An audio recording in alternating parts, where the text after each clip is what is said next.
Hey there, everybody. Thanks for joining me for another one-man review. I'm going to continue on with my exploration of the Jodorowsky library. I've reviewed the first two stories in this, the George Best collaboration on Annabelle 5 and the Fred Beltran Megalex. Those are big stories with like 4 volumes apiece that are collected fully in here.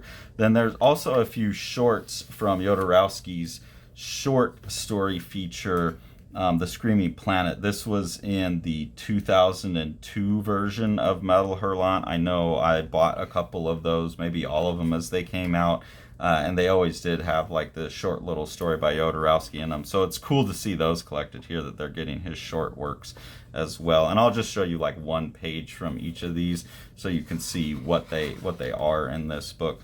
This first one's called Robo Christ. It's illustrated by Alex Medlin-Machin and has some really nice rendering of the robots, especially. But these robots here, they're gonna build like a bio-robotic Christ because they feel like their robot citizens don't have any purpose in life, so they need to make a story to give them purpose. And I think that's kind of funny that Jodorowsky is suggesting we wrap back around to needing the same things. And then really like in a lot of these, especially this panel is a really good example, the way that Alex Medlin-Machin renders like the planes of these 3D objects to give them form and how chunky and planar they are. I really like some of the designs here. This mantis looking thing especially cool. The next short story here is called Masters of Destiny. This is painted by Eddie Granoff, someone who was pretty big in the early 2000s doing like Iron Man covers. I think did an Iron Man book with Warren Ellis. I think someone kind of coming off of like the Travis Charest type of ink wash realism that was making its way into comics at that time. Looking at this, there's these ships here that I feel like I remember seeing as ships that were designed for Jodorowsky's Dune.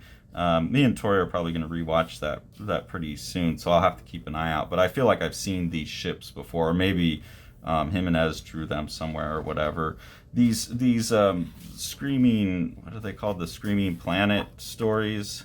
These Screaming Planet stories are kind of like the original Heavy Metal movie, where you have like this big thing screaming its way through space, and it just kind of encounters different people and changes their situation. So there's these little short sci-fi stories basically that are all in some kind of connected universe still, where this thing's like screaming through and causing havoc as it goes. And this last story is The Loyal Condor, and it's illustrated by Pascal Alix, not an artist I know. I find this to be a little muddled in the art, both in the rendering and then especially I think the coloring did it no favors. So this one art-wise was the least favorite of mine, and then story-wise I also really didn't like it. I don't like stories with this structure, but basically you get someone who commits suicide as a sacrifice to keep the person they love alive.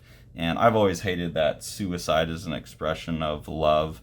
I remember some Will Smith movie where he like kills himself just so his lover can have his heart, and it's like, I don't know, I'd be pretty pissed off, because then you just like, you didn't want to go through the pain of learning to live without me, so now you've left me with the burden of learning to live without you. It's always presented as like this selfless sacrifice. Maybe I'm not as concerned about being dead. I'm scared about dying, but I'm not worried about being dead. So someone saving me from being dead at the expense of me having to stay alive, bearing the burden, that's not a structure that makes any sense to me. But it seems a popular one with most people, because I guess people value life more than having to put up with the struggle of life. I'm not sure. I just see the world backwards in some regards. So I really quite hate that story. I think it's very selfish.